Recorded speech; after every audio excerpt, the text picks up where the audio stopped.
TV উপস্থাপক সামিয়া আফরিন দীর্ঘদিন ক্যান্সারের সঙ্গে লড়ছেন তিনি। 5 বছর ধরে চলা এই লড়াইয়ের মধ্যে নতুন পরীক্ষার মুখোমুখি হতে হয়েছে তাকে। তিনি জানালেন, মাস 3 আগে দ্বিতীয়বারের মতো ম্যালিগন্যান্ট ধরা পড়েছে তাঁর।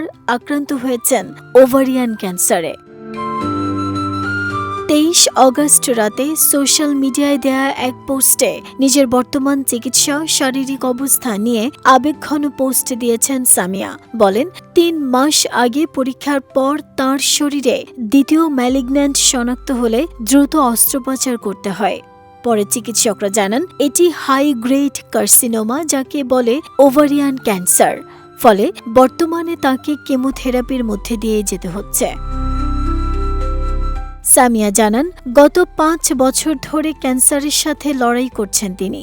বলেন, প্রথমবার কেমো নিতে হয়নি, ইমিউনোথেরাপির মাধ্যমে চিকিৎসা চলছিল।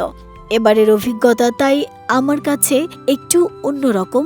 ডাক্তার বলেছেন কেমোর কারণে চুল পড়ে যেতে পারে, তাই বিষয়টাকে নিয়ে মন খারাপ না করে বরং স্পন্টেনিয়াসলি অ্যাকসেপ্ট করার সিদ্ধান্ত নিয়েছে। সবকিছু নিয়ে মন খারাপ করে তো লাভ নেই, সময়ের সঙ্গে নিজেকে অ্যাডাপ্ট করতে পারাটাই আসল। সামিয়া আরো বলেন, তাই নিজেই সিদ্ধান্ত নিয়ে নতুন হেয়ার কাট করলাম। জানি হয়তো কিছুদিন পর চুল পড়ে যাবে, কিন্তু তার আগেই নিজের এই নতুন লুকটাকে সেলিব্রেট করে নিজেকে একটু মোটিভেট করতে চাইলাম। আমার এই জার্নির ছোট্ট একটা ক্লিপ শেয়ার করলাম। যারা এই পথের মধ্যে দিয়ে গেছেন তারাই জানেন এই লড়াইটা কতটা কঠিন। আমি সত্যি চাই না আমার কাছের কোনো মানুষকে কখনো এমন একটা জার্নির মধ্যে দিয়ে যেতে হোক।